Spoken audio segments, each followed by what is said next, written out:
Hi hello வணக்கம்.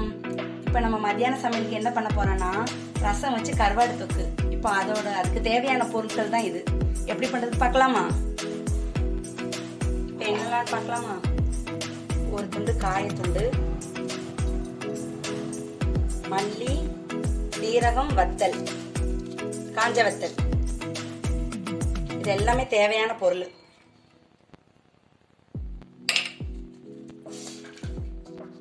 மல்லி, சீரகம், ஒரு சின்ன ஒரு துண்டு மிளகாய், தேங்காய், வெள்ளைப்பூடு, மிளகு, ஒரு கொத்து கருவேப்பிலை.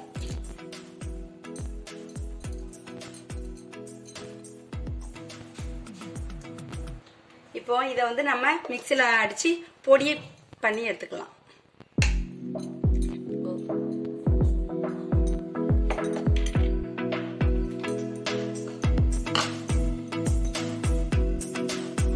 இது வேற ஒரு பவுலுக்கு ட்ரான்ஸ்ஃபர் பண்ணிக்கலாம்.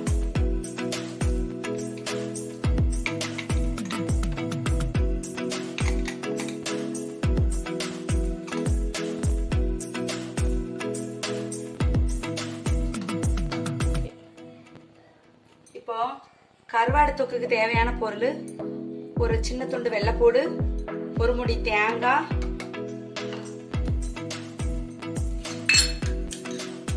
கொஞ்சமா சீரகம்,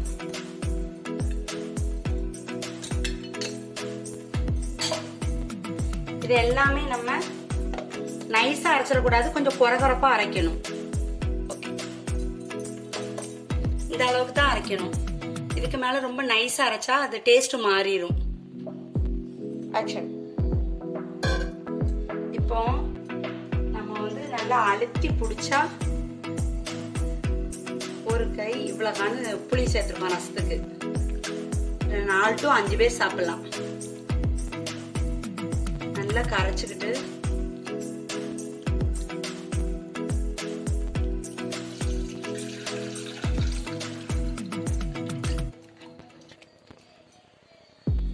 இப்போ நம்ம திரிச்சு வச்சோம்ல மிளகு, சீரகம், வெள்ளைப்பூடு, பச்சை மிளகாய், ஒரு சின்ன துண்டு தேங்காய், அதெல்லாம் திரிச்சு வச்சுதான் நம்ம இந்த புளி தண்ணியில போட்டு கரைச்சிக்கலாம். சில பேர் எண்ணெய் ஊற்றி அதில் போட்டு வதக்குவாங்க. அந்த டேஸ்ட்டை காட்டி இது நல்லா இருக்கும். இந்த மாதிரி பண்ணிக்க இது நல்லா இருக்கும். கரைச்சிக்கிட்டு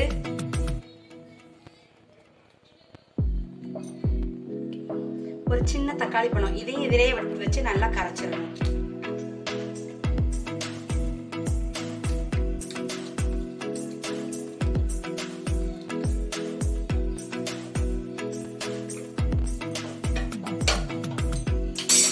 இப்போ ஒரு பாத்திரத்துக்கு நம்ம வச்சு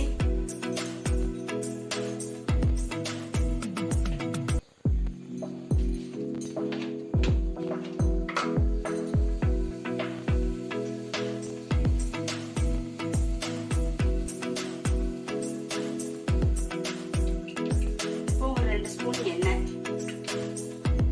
ஒரு 1.5 கரண்டி. இப்ப நல்லா எண்ணெய் சூடாயிட்டான்னு பார்த்துட்டு கொஞ்சமா கடுகு,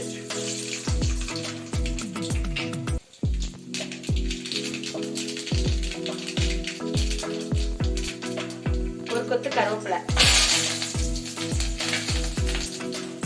ஒரு 4-5 சின்ன பெரிய வெங்காயத்தை ஸ்லேஸா கட் பண்ணி சேர்த்துக்கலாம்.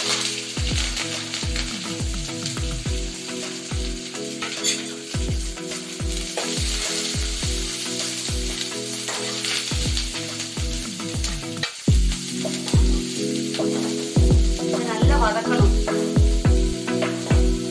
நல்லா கண்ணாடி பதம் வர வரைக்கும் நல்லா வதக்கணும்.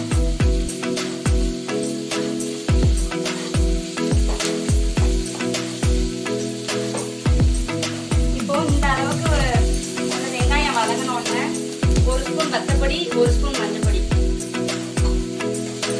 போட்டு அதோட நல்லா போட்டு வதக்கணும். நல்லா வதக்கிக்கலாம்.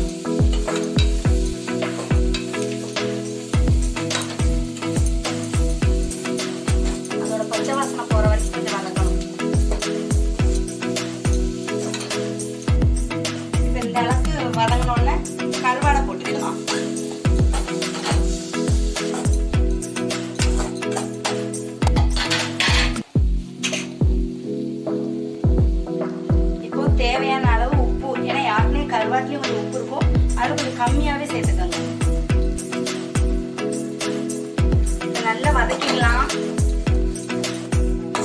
வதக்கிட்டு இப்போ வந்து ஒரு 5 நிமிஷம் மூடி போட்டு முடிக்கலாம். இப்போ இது 5 நிமிஷம் கருவாடு வேகட்டும். நம்ம அதுக்குள்ளே ரசத்தை தாளிச்சு விட்டலாம்.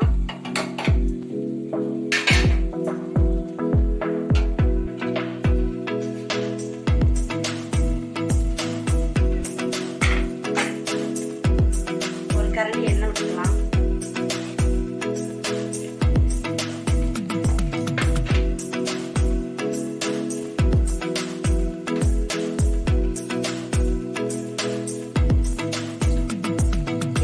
காஞ்சதும் கொஞ்சமா கடுகு போட்டுக்கலாம்.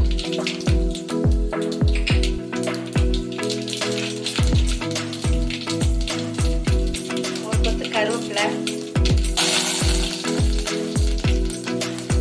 ஒரு 4 வரமிளகாய், காஞ்ச வரமிளகாய்,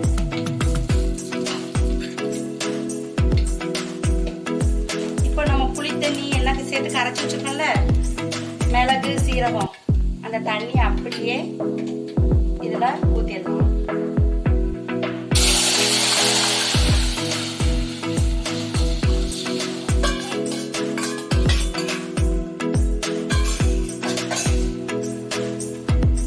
இப்போ மல்லி இலை போட்டுக்கலாம்.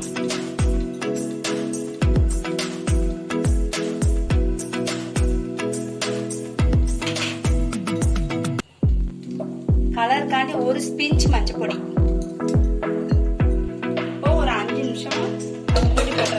ரசம் வந்து கொதிக்க கூடாது, நல்லா முறை கூட்டி வரவுமே ஸ்டவ் ஆஃப் பண்ணிடணும். இப்போ நம்ம கருவாடு எந்த அளவுக்கு வெந்திருக்குன்னு பார்க்கலாம். பாருங்க, நல்ல சுருண்டு வந்துட்டு, கருவாடும் வெங்காயமும் நல்ல சுருண்டு வந்துட்டு. இந்த ஸ்டேஜ்ல நம்ம தேங்காய், சீரகம், வெள்ளைப்பூடு குறகுறப்பா அரைச்சி வச்சிருக்கோம், அதை இதோட மிக்ஸ் பண்ணிக்கலாம்.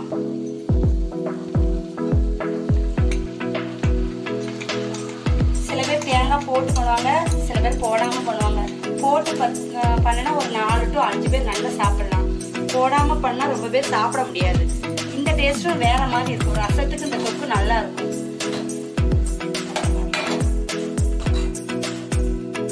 நல்லா கலந்து விட்டுக்கலாம். ஸ்டவ்வை மீடியம் ஃப்ளேம்ல வச்சு நல்லா கலந்து விட்டுடுங்க. ஒரு 5 நிமிஷத்துக்கு மூடி போட்டு மூடிடலாம். இப்போ 5 நிமிஷம் ஆயிட்டு ஸ்டவ் ஆஃப் பண்ணிக்கலாம். பாத்தீங்களா, ரசம் வந்து இந்த மாதிரி தான் இருக்கணும், இப்படி முறை கூட்டி வந்திருக்கணும். இது அப்படியே ஒரு பவுலுக்கு ரசத்தை இறக்கிட்டு, எப்பவுமே ரசத்தை இறக்கின பின்னதான் உப்பு போடணும். முன்னாடியே போட்டா ரசம் வந்து கடுத்து போயிடும். உப்பு போட்டாச்சு. லைட்டா 1 ஸ்பூன் வந்து சீனி போட்டுக்கலாம். சீனி வந்து சில பேர் வந்து எதுக்குன்னு கேட்டீங்க. அந்த சீனி எதுக்குன்னா வந்து அந்த புளிப்புக்கும் உப்புக்கும் இந்த ரசத்தை வந்து கொஞ்சம் டேஸ்ட்டை கொஞ்சம் தூக்கலாக கொடுக்கும், அதனாலதான். இப்போ கருவாடு வெந்துச்சான்னு பார்க்கலாம். சூப்பராக ரெடி ஆயிட்டு. அடுப்பை ஆஃப் பண்ணிடலாம். இப்போ எடுத்தா உதிரி உதிரியா வரணும்.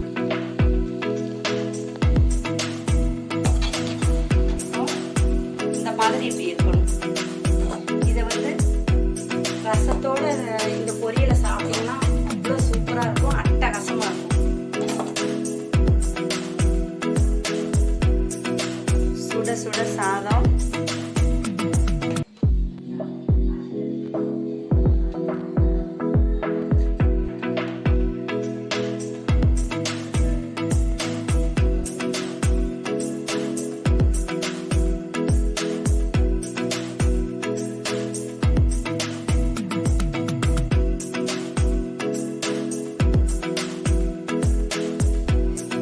ரெடி ஆயிட்டு நம்ம சர்வ் பண்ணிக்கலாம்.